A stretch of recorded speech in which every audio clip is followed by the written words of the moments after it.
রান্না করলাম এই তো চিংড়ি মাছ দিয়ে কচু শাক। এই তো কচু শাকগুলি আমি এই তো ধুয়ে কেটে রেখে দিয়েছি, এখন রান্না করব। তুলি একটা হাঁড়ির মধ্যে আমি সিদ্ধ বসিয়ে দিয়েছি। তো একটু হলুদ আর লবণ দিয়ে সিদ্ধ করে নিব। তো বন্ধুরা, ওই চুলায় আমি কচু সিদ্ধ করতে দিয়ে এই চুলায় আমি এই যে এই কড়াইতে দিয়ে দিলাম তেল,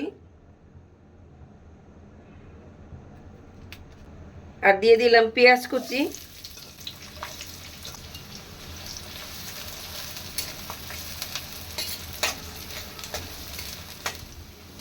পেঁয়াজটা আমার ভাজা ভাজা হয়ে গেছে, এখন দিয়ে দিব আদা রসুন বাটা।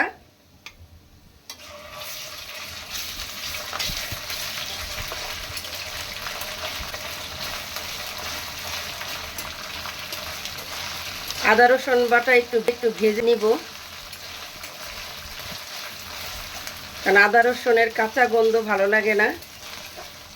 একটু ভেজে নিলে তরকারিটা খুব ভালো লাগে। এখানে নিয়ে নিয়েছি হলুদের গুঁড়া, মরিচের গুঁড়া, ধনিয়ার গুঁড়া, সব মশলা গুলিয়ে নিয়েছি পানি দিয়ে। এই সমস্ত মশলাগুলি দিয়ে দিব।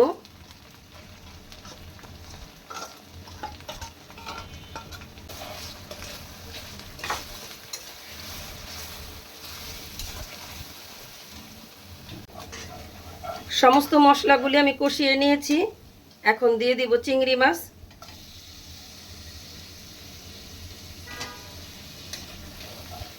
ওই চুলায় কচু শাক সিদ্ধ হচ্ছে।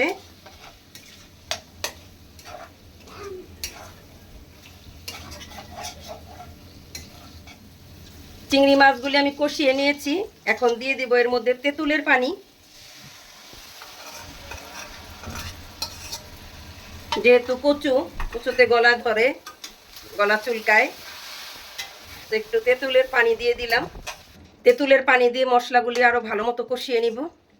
এই চুলায় আমি চিংড়ি মাছ কষিয়ে নিচ্ছি, আর এই চুলায় এই যে কচু শাক সিদ্ধ হচ্ছে, আর একটু হলে হয়ে যাবে।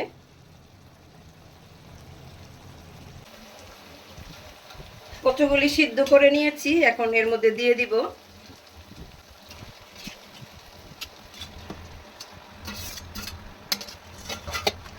আসলে কচুর স্বাদটা অন্যরকম, কচুর তরকারি সবাই পছন্দ করে, আর আমি একটু বেশি পছন্দ করি।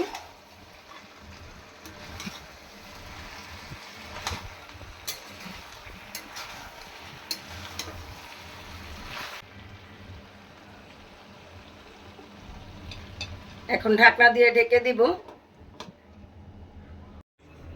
তো বন্ধুরা, তরকারিটা আমার হয়ে গেছে, কচুর তরকারি। এই যে চিংড়ি মাছ দিয়ে কচুর তরকারি, দেখতে খুব সুন্দর হয়েছে, খেতে অনেক মজা হবে।